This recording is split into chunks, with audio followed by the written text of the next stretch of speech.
According to a Buddhist legend, Mahākāśyapa, the real Mahākāśyapa, the monk, one of the foremost disciples of the Buddha, is still alive today on earth.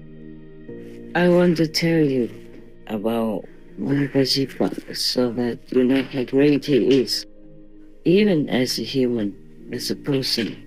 Not to talk about a saint. He really is a saint. Just like the Buddha, he was a prince, but he renounced everything just to look for enlightenment, to attain Buddhahood. Mahākāśyapa was even married to a beautiful woman, the most beautiful woman that anyone could see at that time. In the evening, the girl was crying, after the wedding night she was crying. And then Mahākāśyapa asked her what's the reason.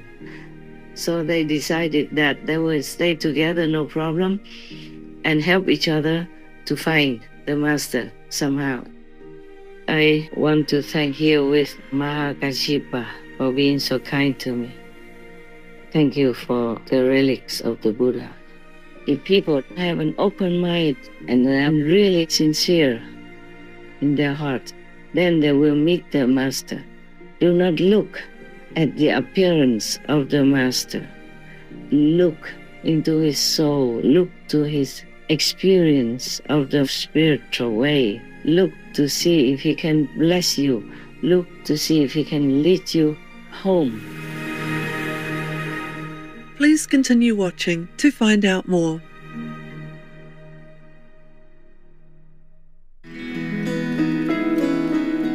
On Sunday, July 14th, 2024, our most benevolent Supreme Master Ching Hai, vegan, amidst her intensive meditation retreat to benefit all beings on the planet, took time to send an uplifting message highlighting the life of the venerated Mahākāśyapa, vegan, one of the foremost disciples of the worshipped Shakyamuni Buddha, vegan. Master also revealed more of the gifts that Mahākāśyapa has sent her, her past life connection with him, and where in China his manifestation body is now living.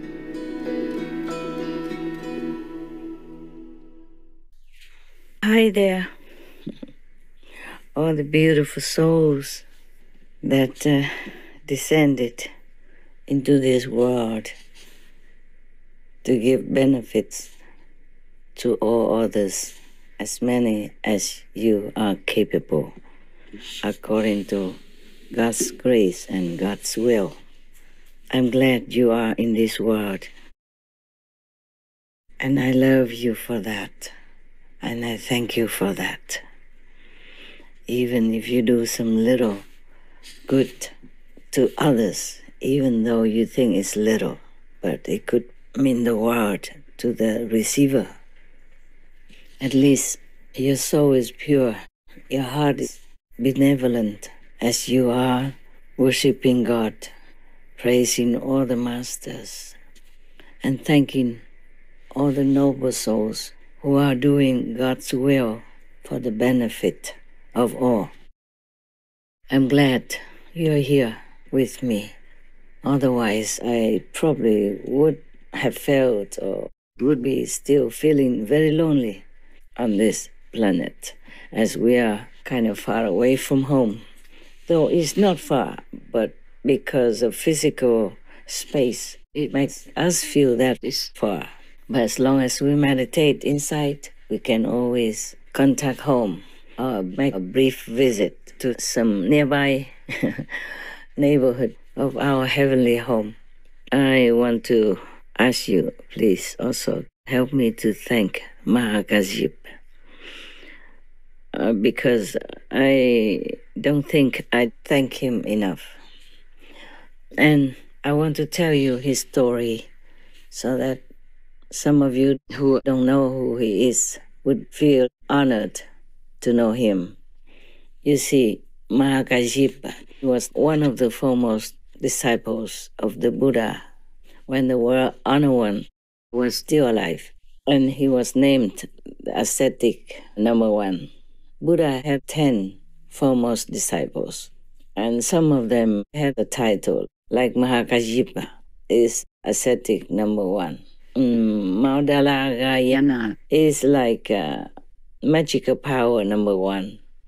And the great Anand is good memory number one. Yes. There are more. Sariputra is the wisest, for example. And according to a Buddhist legend, Mahākāśyapa, the real Mahākāśyapa, the monk, one of the foremost disciples of the Buddha, is still alive today on earth and meditating in a place, maybe a cave in a mountain, which is named Chicken Foot. Yes, so the one who had given me the Buddha Sarira, your sister wanted me to change the photo that they put on in the first place. They were not the ones that Mahākāśyapa gave me, so she wanted me to change it to the real photograph. I really want to see it now, but I'm kind of far. I couldn't get there quickly enough yet. Besides, I'm still in retreat. I don't want to go too far. I shouldn't. Once you are in retreat, you should be always in one place, as concentrated as possible in one place. Maybe you could be in the garden, but without seeing anybody and without letting anybody see you, so that you can harness all your power for some special purpose. Many people do retreat just to invigorate their energy and to harness all the power so that they can accomplish some task. Yesterday, I had a talk with my dog people. Sometimes it's telepathically only. Sometimes, if possible, by phone. And the dog people even know what I have revealed to you. I did not want to. I did not want to reveal it, what God made me. And after I revealed it to you, I asked God 3 more times whether or not it is the right thing to do, to reveal to you my real identity. Or if not, please let me delete these parts, because I don't know how people would react. And I also don't know how to react to their reaction. Yes, I just do not feel very comfortable talking directly, honestly and openly like that about what I am. In this physical world, I'm just like you, but I'm connected with my highest self, and that is a different thing. Otherwise, I couldn't have enough power supply to do my work, which is a lot, and very, very heavy work. I want to tell you about Mahākāśyapa so that you know how great he is, even as a human, as a person, not to talk about a saint. He really is a saint. He kept his discipline.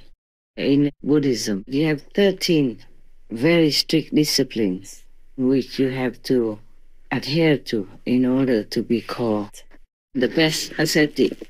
Like you cannot eat after noon, and you eat only 1 time a day. You have only 3 layers of monks' robes, and you have to collect the discarded cloth on the street, in the cemetery, or in the garbage area where people throw things away, to make your own clothes. You can't wear new clothes. You can't buy new clothes. You can't accept clothes newly made for you. You do it yourself. You pick up clothes everywhere, wherever you can, and sew them together, one piece at a time, to make into good warm clothing to cover yourself with dignity. That's all you can have. And you have a baking bowl for going for alms, yeah? And take care of yourself once a day. And nowadays, still there are Hinayana monks who do the same or similar, but then they eat anything at all. They don't restrict themselves to veganism, which is a compassionate diet. Because in the beginning, some people just came and were not used to the vegan diet, so the Buddha allowed them 3 kinds of permissible animal people meat, like those animal people from whose flesh you're eating, you don't hear their cry when they die. Or an animal person that you know it's not because of you that she is being killed. Or the animal people who die naturally or by accident or old age, somewhere in the forest or on the street. Then you can eat them. But later on, the Buddha said, you should not eat that anymore. And he emphasized that whoever eats animal people meat is not his disciple. And whoever eats meat, he is not that person's teacher as well. At that time, Arya, or sage Mahamati, or great wisdom, Bodhisattva Mahasattva, said to the Buddha, Bhagavan, or world-honored one, I see that in all worlds the wandering and births and deaths, the enlaced animosities, and the falling into evil paths are all caused by meat-eating and cyclical killing. Those behaviors increase greed and anger, and make living beings unable to escape from suffering. That is truly very painful. Mahamati, having heard my words, if any of my disciples does not honestly consider that, and still eats meat, we should know that he is of the Candela, or killer's lineage. He is not my disciple, and I am not his teacher. Therefore, Mahamati, if anyone wishes to be my relative, he should not eat any meat. The Lankavatara Sutra, Tripitaka, number 671. And the Buddha was strictly vegan. Yeah, you can see some of the excerpts that I have expounded to you some years ago about how I said that Buddha was a vegan, because he named silk, down, milk, eggs, leather boots, or anything to do with animal people you should not use, because it causes suffering anyway. Bodhisattvas and pure monks walking on country paths will not even tread on living grasses, much less uproot them. How then can it be compassionate to gorge on other beings' blood and flesh? Monks who will not wear silks from the East, whether coarse or fine, who will not wear shoes or boots of leather, nor furs, nor birds down from our own country, and who will not consume milk, curds, or ghee, have truly freed themselves from the world. When they have paid their debts from previous lives, they will roam no longer through the 3 realms. Why? To wear parts of a being's body is to involve one's karma with that being, just as people have become bound to this earth by eating vegetables and grains. I can affirm that a person who neither eats the flesh of other beings, nor wears any part of the bodies of other beings, nor even thinks of eating or wearing these things, is a person who will gain liberation. What I have said is what Buddhas teach. Mara, the evil one, teaches otherwise. The Surangama Sutra. Even if that animal person is not killed because of you, if you eat it, then people will have to kill another animal person to sell to other people who want to buy, because you have eaten that portion of animal people. So there's one person missing, one chicken person missing. So if somebody wants to buy, they have to kill another chicken person to sell to you or to them. The Buddha taught compassion in all of the scriptures that he preached during his lifetime, which was many decades. So if a monk is supposed to follow the Buddha, he should adhere to compassion. That is normal. You do what your teachers do. Besides, it is, should not do things. You should not kill others to sustain your life. Just like you wouldn't want to be killed to sustain other beings' life. You wouldn't be willing to be killed so that a tiger can be filled, huh? No. So similarly, a chicken, a cow, a pig, a goat person would not want to be killed to sustain your life, to fill your stomach.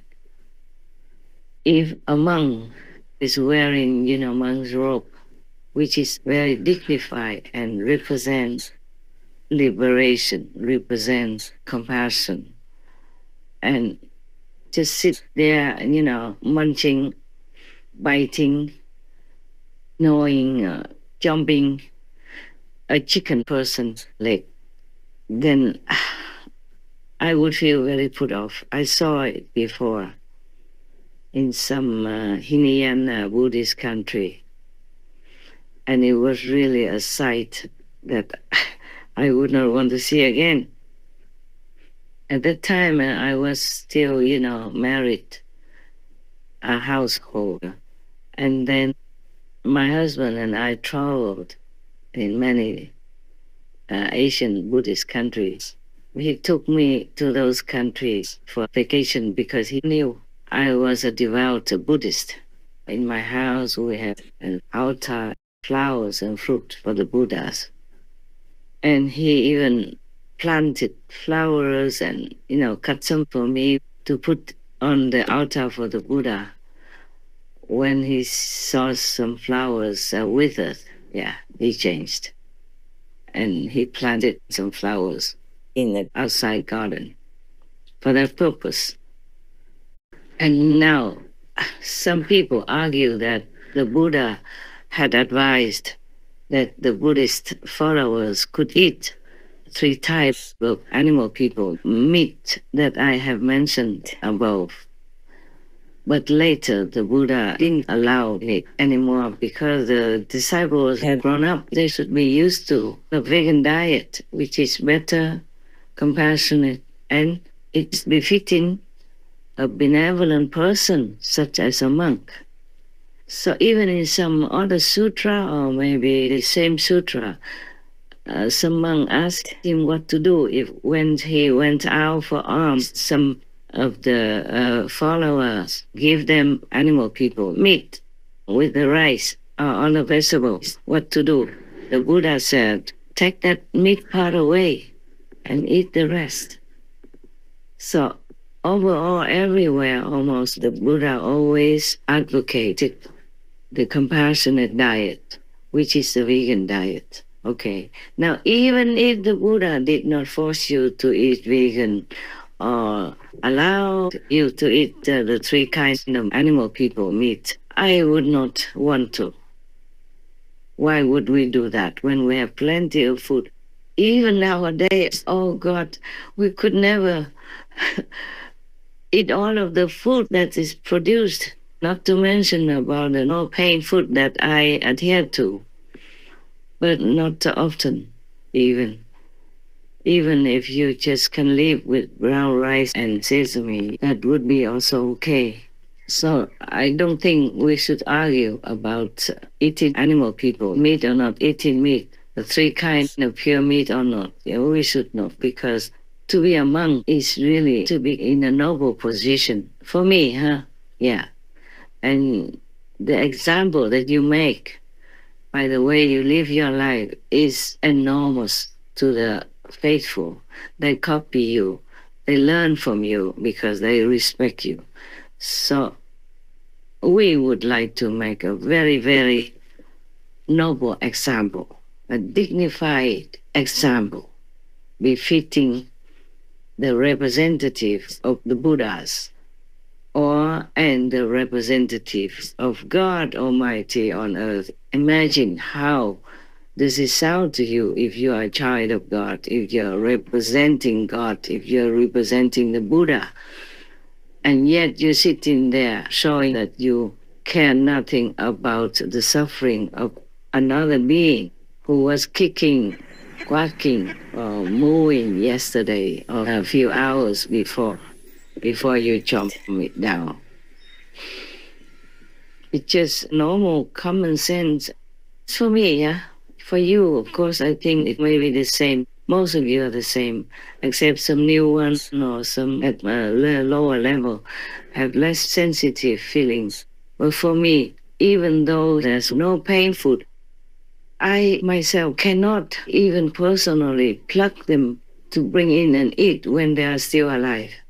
In the garden, for example. If it's already sold in the market, then I could maybe, but even then, I don't feel very good.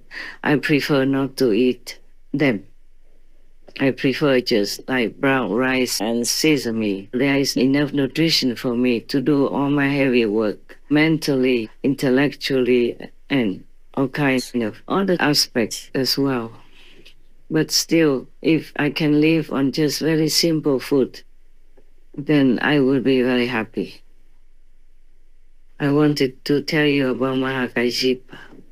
Okay, Mahākāśyapa, he's supposed to be still in that chicken foot mountain, and many people went there for pilgrimage and buying souvenir stuff from there. They believe the souvenir have blessings from the great Mahākāśyapa. But he himself, the real monk, is staying in that mountain. Nobody can see him, of course. He's hidden inside a cave within the mountain.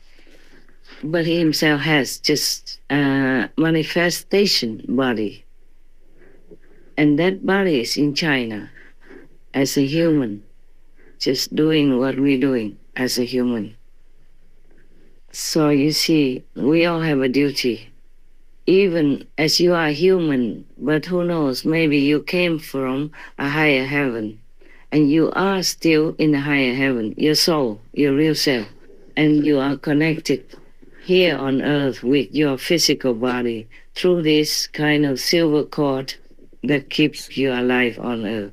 As soon as that cord is cut or severed in some way, then you can't stay alive anymore. So Mahākāśyapa has a manifested physical body on earth. Just like a human. Just like I told you before, the King of Karma lives near Australia. I don't want to tell you. I don't want you to go there, run around looking for him. As a human, in a human body, but he is a King of Karma. And he's still doing his job, both in the human world as well as in the invisible world, like astral world, for example. We talk sometimes, yeah. Now, Mahākāśyapa was a great being, a great saint. As a monk, he lived totally opposite to his life before in the mundane world. He was the son of a very rich family, so he had everything he wanted and lived in luxury. But since young, he always wanted to be a renunciate, to practice spiritually. He didn't want to stay in the house, continue his business, or enjoy the luxury. Just like the Buddha, he was a prince, but he renounced everything just to look for enlightenment, to attain Buddhahood. Mahākāśyapa was even married to a beautiful woman, the most beautiful woman that anyone could see at that time in that province, or maybe in the whole country. Excuse me. I want to tell you why I cough, but I wonder if I should. Let me ask. Yeah, don't worry, I'm not really sick or anything. It's just the karma that manifested from my interference with some war people. Namely, this is the King of Karma even told me himself, because I didn't bother so much.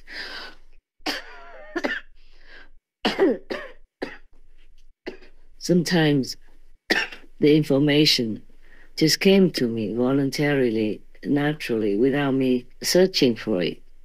Or maybe sometimes I think about the question in my mind, and then some king of a different department would tell me, would, give me a message. There are many kings of different fields, different missions. They all came to me one day because I was called King of Kings of Kings of Kings, yes. And that also means King of all the past kings, and King of the present kings, and King of all the future kings. That's why. And there are many of them. King of Peace, King of War, King of the Wind, King of the Stars, King of the North Star, King of the South Star, King of Benevolence, all kinds of kings.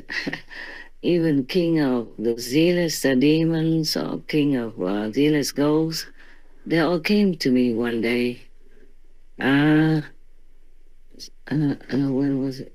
Was me last year then? Last year, sometime in April, yes. Some occasion, they all came just to pay respect. I don't bother them that much because they are busy. They're doing their job. And only when really necessary for some information, I would call upon them and we talk. So we don't talk a lot, like the way I talk to you. I wasn't aware of such a serious name before. I thought it was too long and they should cut it short. If they want to call me King of Kings, okay. And the other ones that just say, okays. Okays means of kings. K-okays. Something like that. When I was writing something and they spell it out to me, I said, don't make it too long. I'm lazy to write. So that's why I was telling them like that. And I said, why do you all have to keep calling me this? It takes too long. Because sometimes they have to spell it to me and they don't call me just you and I. They call me King of Kings of Kings of Kings. And it's just too long for me. So one day they all came and say, this is why we call you King of Kings of Kings of Kings, because you are our king. And in the future, when other kings come, you will also be their king. And in the past, you were also king of all the kings. So now you know also all these questions in your mind, why I have this and that title. I didn't ask for it. The first time, I also didn't know it was me who talked to me. So I asked, who is it? And I told you already, I said, this is the ultimate master. I said, oh, very honored to know you. So the voice said, it's you yourself. There was an accompanying being next to the King of Kings who could tell me this and that and others. Introduced my title to me, which I never thought of. Too busy, and what for? Even if I'm King of Kings, what good does it do me anyway, yeah? I renounce everything already. It's just that I have to still keep remembering some, because that helps me to draw out much more power so that I can use it to help this world as much as I can. That's the reason why I still need the title, some of them, okay? And I never thought I would tell you that I'm Maitreya Buddha or the king of Dharma wheel turning, because I never thought about all these things. I'm too busy working every day. Just like if you graduated or if you're a doctor, you can't keep thinking, oh, I'm a doctor, how wonderful, how great. No, you're just taking care of your patients. That's all. It's only the patients that keep reminding you that you're a doctor. People who you are dealing with remind you that you're a doctor because they call you doctor this, doctor that. Yes, they even call your wife Madam Doctor, even if she doesn't have any doctor degree, because she is the wife of a doctor. Yeah, in German they call a doctor's wife also Mrs. Doctor. Yeah, Frau Doctor. So it's nice. See, if you're a woman, uh, and you want to become doctor, just marry one. Very convenient. You don't have to study many, many years and work so hard for your doctor degree. Mm.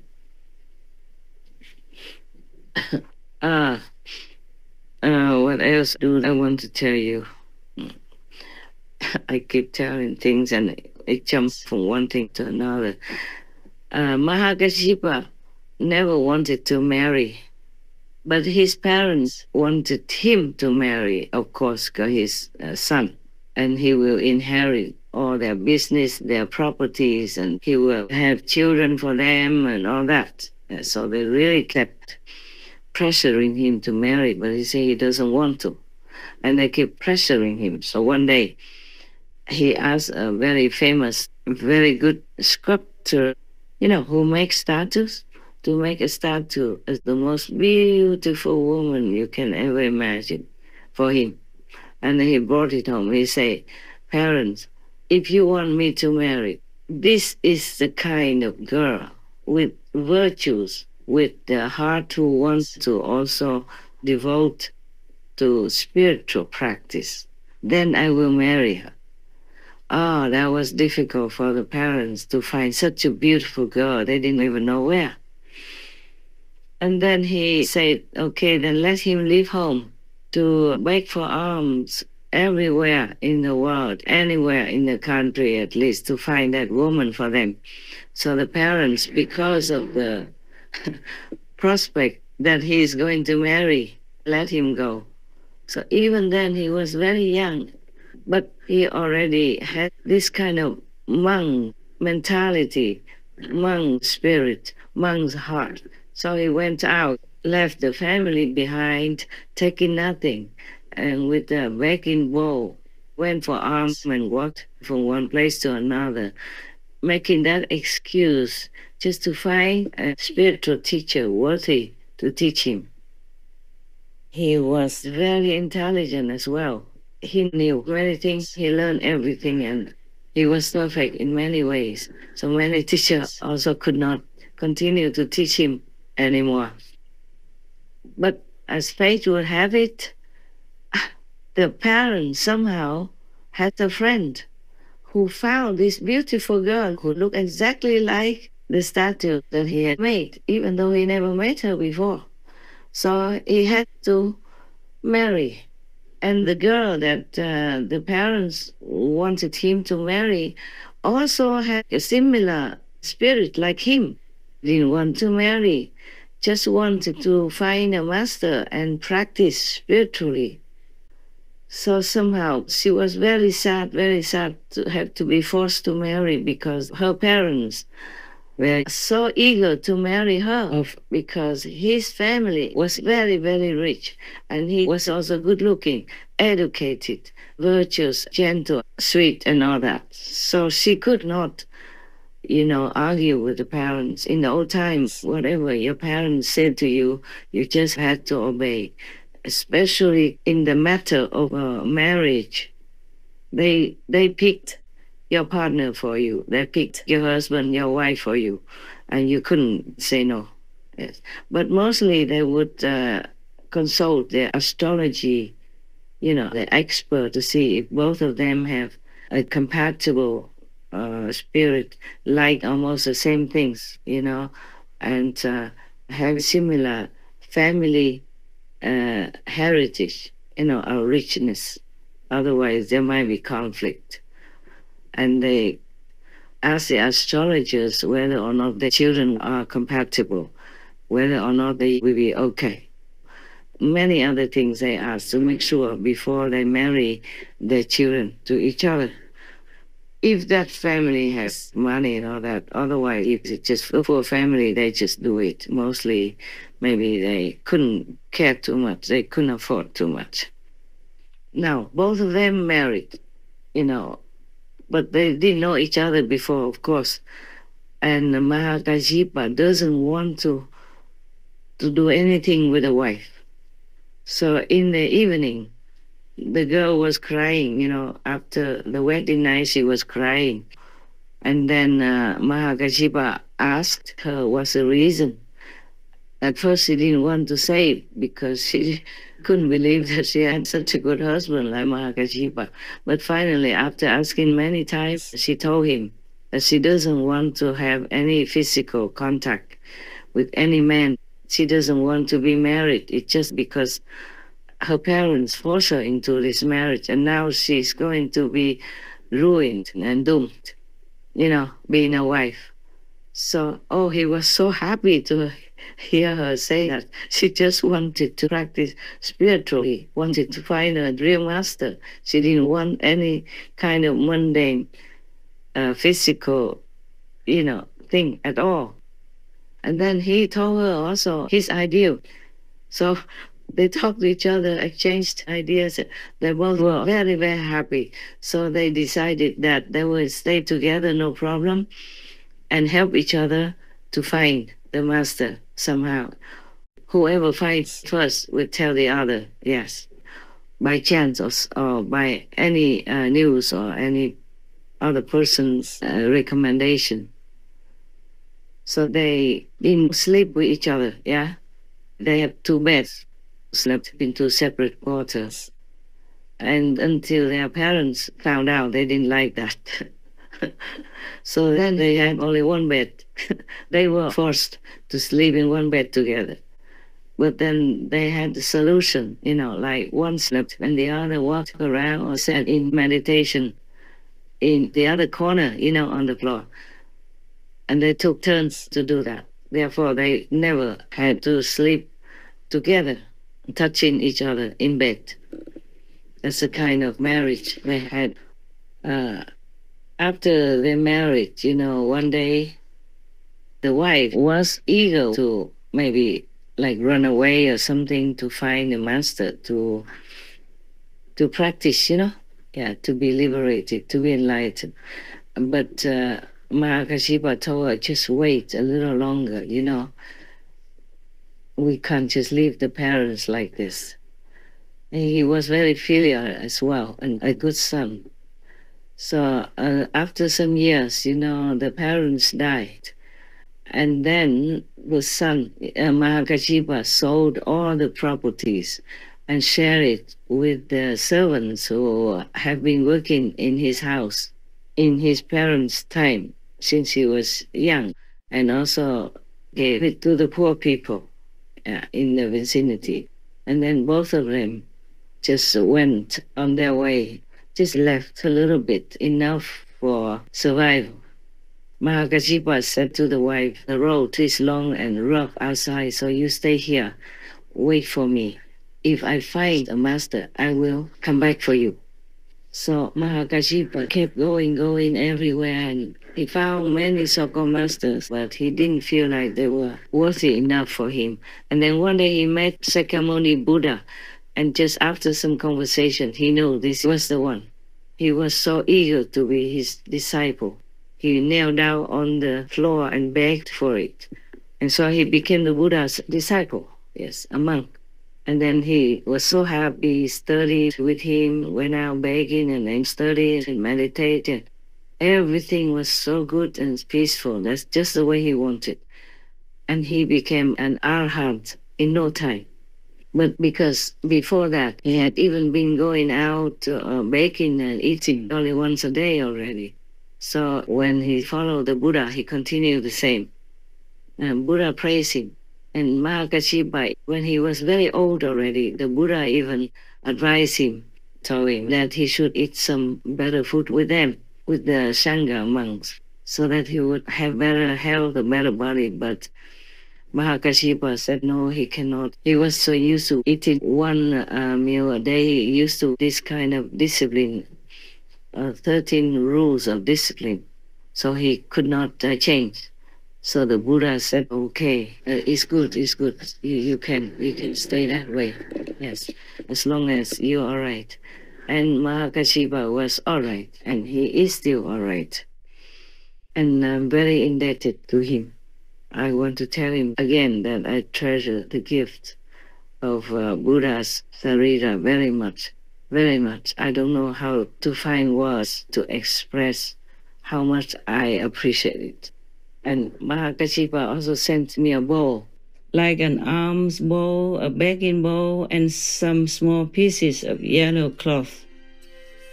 Mahākāśyapa is still sitting in Samadhi in Chickenfoot Mountain, waiting for Maitreya Buddha to appear in the world. At that time, he will give Maitreya the bowl which the 4 heavenly kings gave Shakyamuni Buddha and which Shakyamuni Buddha gave him, and his work in this world will be finished. A commentary by the venerated Master Xuan Hua, vegetarian, of the Assembly of Arahat Sutra, the Amitabha Sutra. I want to thank you with Mahākāśyapa for being so kind to me. We were friends in earlier lives, and we were good with each other, compatible. Thank you for the relics of the Buddha. Thank you for the bowl, like the alms bowl, the begging bowl for the monk. And thank you for the pieces of beautiful yellow cloth as well. But I guess I can't use any of these things that you have brought. The relics are too precious to just use them for anything else. And the bowl, I think I keep it for a souvenir. I'm worried if I use it to eat, and it might go kaput by chance somehow, so I want to keep that for a souvenir and for revering. And nowadays, you can't wear chasa, monk's robes, and then go around begging with a bowl. No. It's very difficult to live like that nowadays. Unless you are in some very devout Buddhist country, India, Sri Lanka, Iraq, or Burma, etc. Over there they understand Buddhism and they know if you want food. But in our time, Mahākāśyapa should understand, the Buddha also understands that it's very difficult to go out begging, especially for a woman. And I'm not that young anymore. So I just eat like 1 meal a day in the house, and I have to do so much work, homework, inside, outside. So if I keep going out and baking and coming back, I don't think it'd be convenient for me. Even though I would love that free life so very, very, very much. Now, Mahākāśyapa, he was already an ascetic, so spiritual, he learned some with other masters before the Buddha. So how come he still had to find the Buddha in order to realize his holy position as an arhat in a short time? Why did he have to do that? Huh? Why? Because he knows you have to have a guide, you have to have an expert, you have to have this master who transmits the way to you with the master energy attached to it, in the beginning at least, to help you to go back into the inside realm where you belong. Yeah, and then slowly you walk home from the inside realm. If you don't have a master, a living teacher, then no matter what you do, you can say that 99% is not fruitful. Even if you can achieve some meditative power like a seer or some yogic power or something, it's not complete liberation, it's not Buddhahood. You will be reborn again on earth, and then God knows if you can still continue to control your life in virtue, morals, and beauty or not. Without a real transmission of inner power to you, to open your own power, it's a very slim chance that you could enlighten yourself and reach liberation, or if learning some other method that is not suitable, that is not the ultimate. And after Mahākāśyapa sent for his wife, she came study with the Buddha, and in a short while she became an arhat also. It means saint already. During the Buddha's time, sometimes the Buddha just talked to somebody, they came and talked to him, and the Buddha explained to him, expounded to him the truth, and then that person became enlightened and attained some level after meeting and talking to the Buddha. It's not because of the Buddha's talk or voice. It's because of the power emanating from it. And also that the Buddha will teach that person a method to practice. Maybe light and sound method, the way you are practicing. So it is not like you can just repeat or learn from somebody else, second or third hand from the Buddha. That means produced from the Buddha's teaching, and then you can be enlightened. You see, it has to be a living teacher. And many other monks also, like Ananda and other persons, they have to be under the Buddha's merciful guidance with tremendous power from within the Buddha himself. Because he doesn't just impart to you the right way or even a mantra, but he imparts to you also his energy to support you, to uplift you, just like a blood transfusion, until you become well on your own, which in this Dharma ending time is rather more difficult than in the Buddha's time. But we can make it, and we have made it up to now. We still can continue to make it. And we will not leave the suffering people or beings as long as we're still alive. We try, even though it's hard, it's heavy karma, and it's all kinds of restrictions and limitations. For example, how I live my life now, it's like imprisonment. I can't even walk out, go even just a few hundred meters for a walk or anything like that, you know.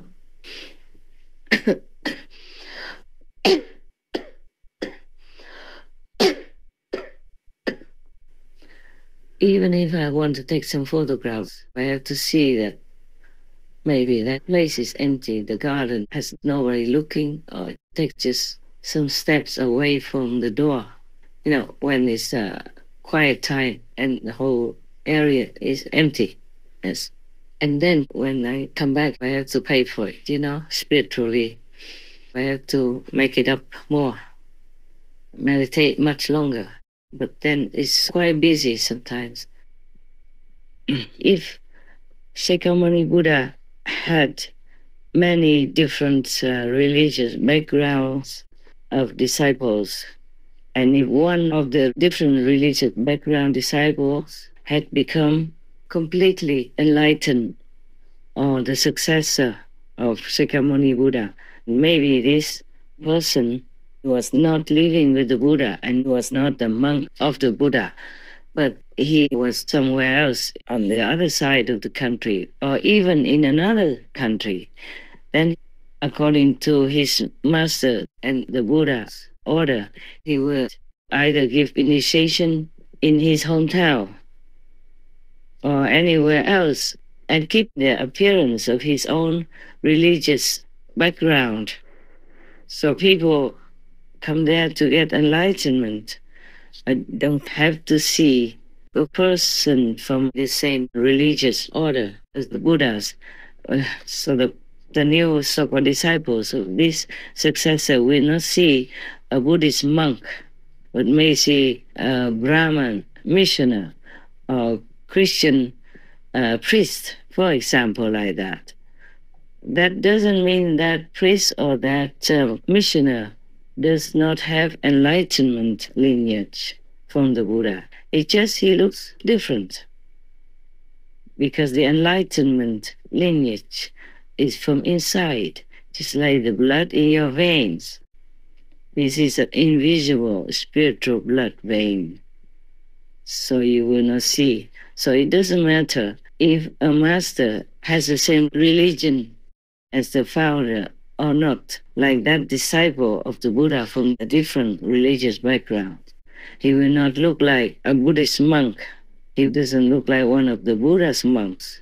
He might wear the Christian clothes of a priest, or he might just wear a Brahman kind of traditional dress, or he might just wear ordinary clothes, but he is enlightened and he is a successor.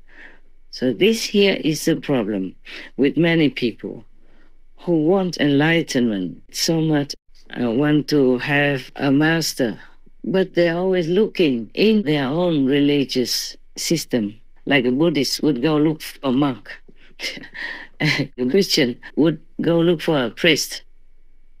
And same with many other religions. It's like a river. It doesn't have to flow in the same direction all the time. Sometimes it goes underground and then comes up again in another location. And you might think that is a different river, but it is the continuation of the original river high above from some mountain somewhere. So if people have an open mind and they are really sincere in their heart, then they will meet the master. Do not look at the appearance of the master. Look into his soul. Look to his experience of the spiritual way. Look to see if he can bless you.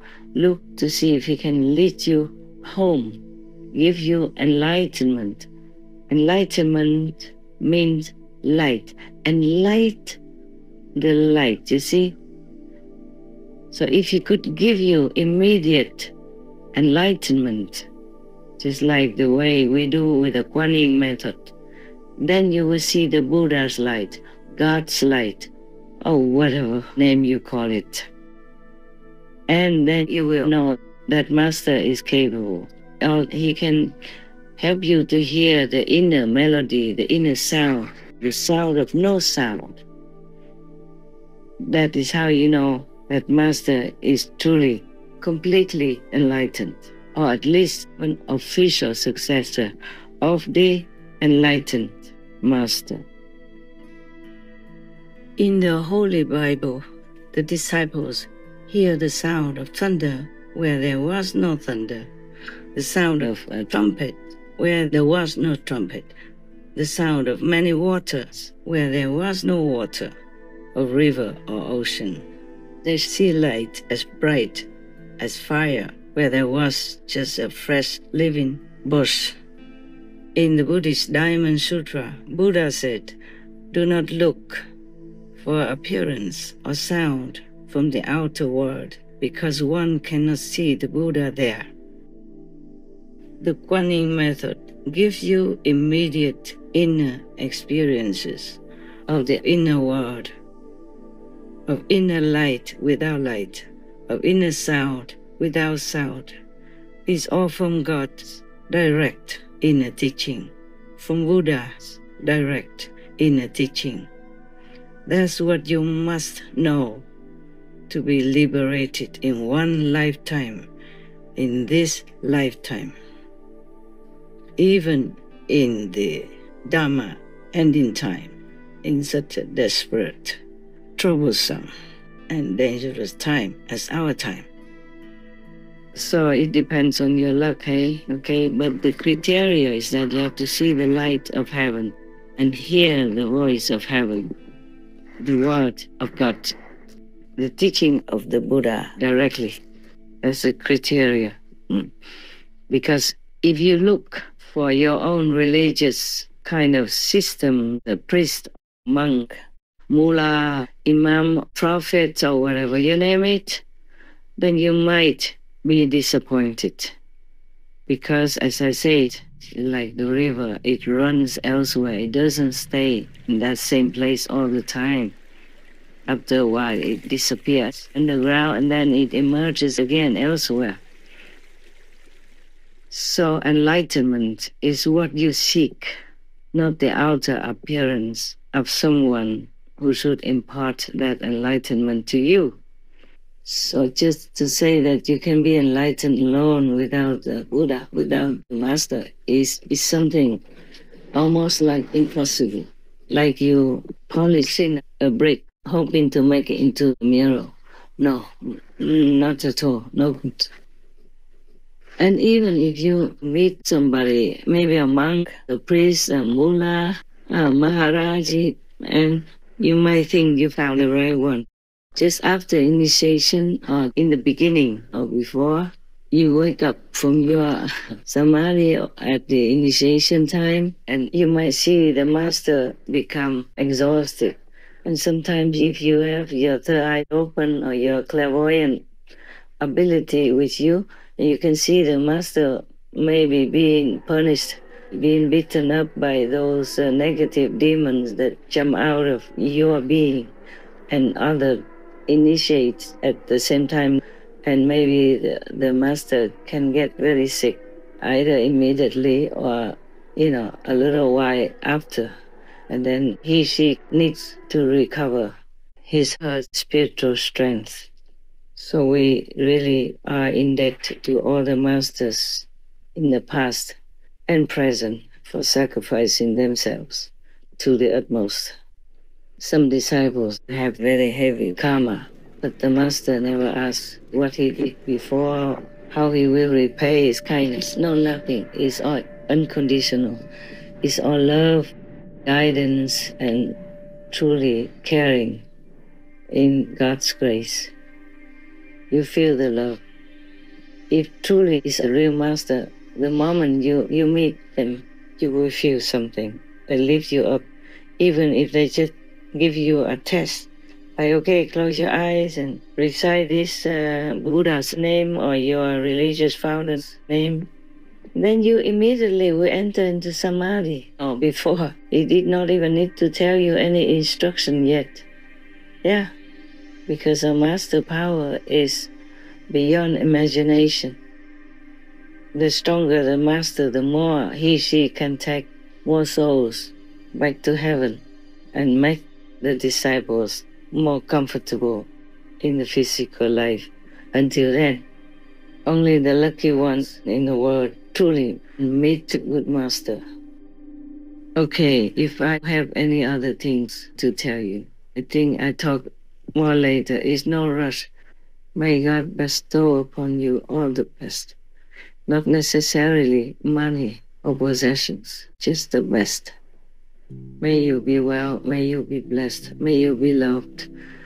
Know it and feel it. Please do meditate well. Thank God, praise God. Thank the Master, praise the Master.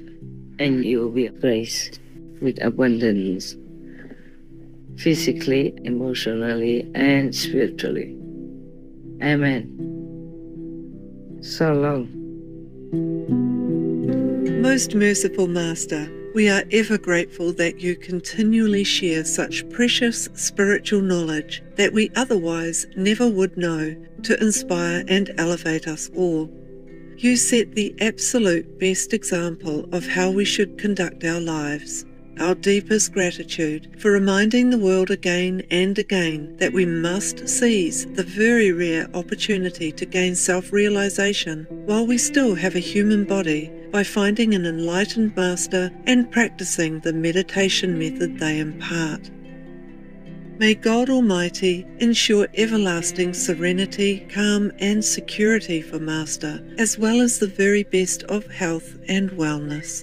To learn about the fairies who inhabit plants and how they've shown their love and respect to Master, the reason Master eats only one meal a day, and the negative effect on Master from shouldering the karma of certain soldiers who've returned home from war, please tune in on Tuesday, July 23rd, 2024 on Between Master and Disciples for the full broadcast of this message. Also, for your reference, please check out the previous related Between Master and Disciples messages, such as the Buddha or Messiah we have been waiting for is here now, the preciousness of the human body, causeless pain and karma, plants to eat, etc. To view these and more related Between Master and Disciples messages, all free for download, please visit suprememastertv.com and search for Story of Mahākāśyapa.